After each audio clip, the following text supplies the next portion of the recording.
சரசு சமையல்.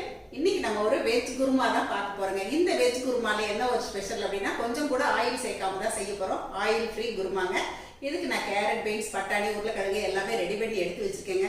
கொஞ்சம் தேங்காய் அரைச்சி விட்டு தான் செய்ய போறோம். ஃபர்ஸ்ட் நம்ம இந்த காயெல்லாம் வேக வச்சுட்டு இப்போ நம்ம குருமாவுக்கு ரெடி பண்ணிடலாங்க. கேரட், பீன்ஸ், உருளைக்கிழங்கு இந்த மாதிரி நறுக்கி எடுத்துக்கிட்டேன். உருளைக்கிழங்கு தோல் சீவிட்டேங்க. இந்த மாதிரி எல்லாத்தையும் க்யூப்ஸாக தான் நான் நறுக்கி வச்சுருக்கேன். கூடவே கொஞ்சம் பட்டாணி எடுத்துக்கிட்டேங்க. இப்போ பட்டாணி சீசன் தான், அதனால் நம்ம பச்சை பட்டாணியே போட்டுக்கலாம். இப்போ இதை நம்ம வேக வச்சிடலாம். கூடவே ஒரு அரை தக்காளி மட்டும் நறுக்கி வச்சுருக்கேன். இப்போ நறுக்கி வச்ச காய்கறிகளை இந்த குட்டி குக்கரில் சேர்த்துட்றேங்க. நம்ம இட்லி பானை ஆவியிலேயே வேக வைக்கலாம், இல்லைன்னா குக்கரில் சேர்த்து வேக வச்சுக்கலாங்க. இதிலே கொஞ்சம் தக்காளி பீசஸும் போட்டுக்கிறேன். பட்டாணியும் சேர்த்துக்கலாம். அரை டீஸ்பூன் அளவுக்கு இஞ்சி பூண்டு பேஸ்ட்டு போட்டுக்கலாங்க. ஒரு ஸ்பூன் தயிர் சேர்த்துக்கலாம். காயில் உப்பு பிடிக்கிறதுக்காக கொஞ்சமாக உப்பு சேர்த்துக்கலாம். இப்போ இதை நல்லா கலந்து விட்டுக்கலாங்க. இதிலே 1/4 டீஸ்பூன் அளவுக்கு மல்லித்தூள் சேர்த்துடலாங்க. கொஞ்சமாக கரம் மசாலா சேர்த்துக்கலாம். ஒரு சிட்டிகை மஞ்சள் தூள் சேர்த்துக்கலாங்க. நல்லா கலந்து விட்டுக்கலாம். இதிலே கொஞ்சமாக கொத்தமல்லி புதினா சேர்த்துக்கலாம். ரொம்ப குறைவான அளவு தண்ணி விட்டுக்கலாங்க. இதை நல்லா கலந்து விட்டுக்கலாம். இது ஒரு 2 விசில் வச்சு எடுத்துக்கலாங்க. இப்போ இந்த குக்கரை அடுப்பில் ஏற்றியாச்சுங்க. இது விசில் வர்றதுக்குள்ளே நம்ம கொஞ்சம் அரைக்க தேவையான பொருட்கள் எடுத்து அரைச்சிடலாங்க. தேங்காய் 1 கப் அளவுக்கு எடுத்துருக்கேங்க. சோம்பு அரை டீஸ்பூன் சேர்த்துக்கலாம். கசகசா 1/4 டீஸ்பூன் சேர்த்துக்கலாம். இந்த குருமா திக்னஸ் கொடுக்கறதுக்காக கொஞ்சம் முந்திரி சேர்த்துக்கலாங்க. நான் ஒரு 5-6 முந்திரி அளவுக்கு சேர்த்துருக்கேன். 2 பச்சை மிளகாய் சேர்த்துக்கலாம்.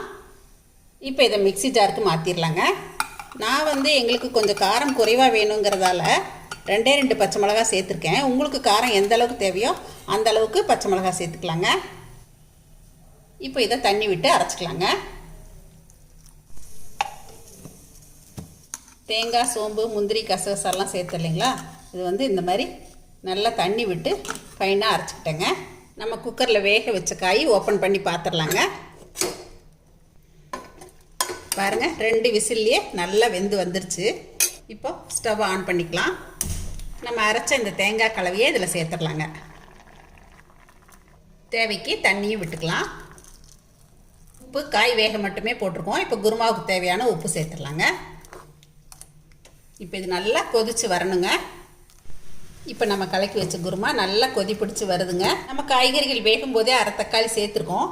இப்போ இந்த மாதிரி சின்ன சின்ன பீசஸாக கொஞ்சம் தக்காளி சேர்த்துக்கலாங்க. மீடியம் ஃப்ளேமில் வச்சு கொதிக்க வச்சுக்கலாங்க. இப்போ இது இன்னும் கொஞ்சம் நேரம் நல்லா கொதித்து வரட்டுங்க, பார்க்கலாம். நம்ம கலக்கி வச்ச குருமா ஒரு 5 நிமிஷம் நல்லா கொதிச்சிருச்சுங்க. போதும், ஓரளவுக்கு கெட்டிப்பட்டுருச்சு.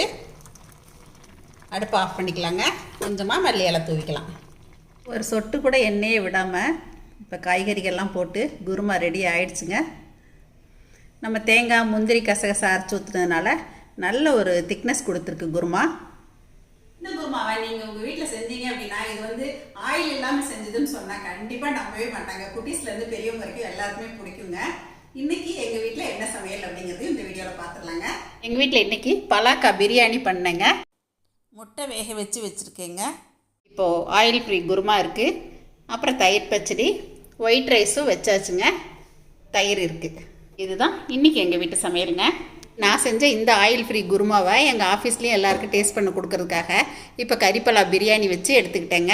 நான் செஞ்ச பலாக்கா பிரியாணி தான் இந்த குருமாவும் தயிர் பச்சடியும் வச்சு நான் டேஸ்ட் பண்ணுறேங்க.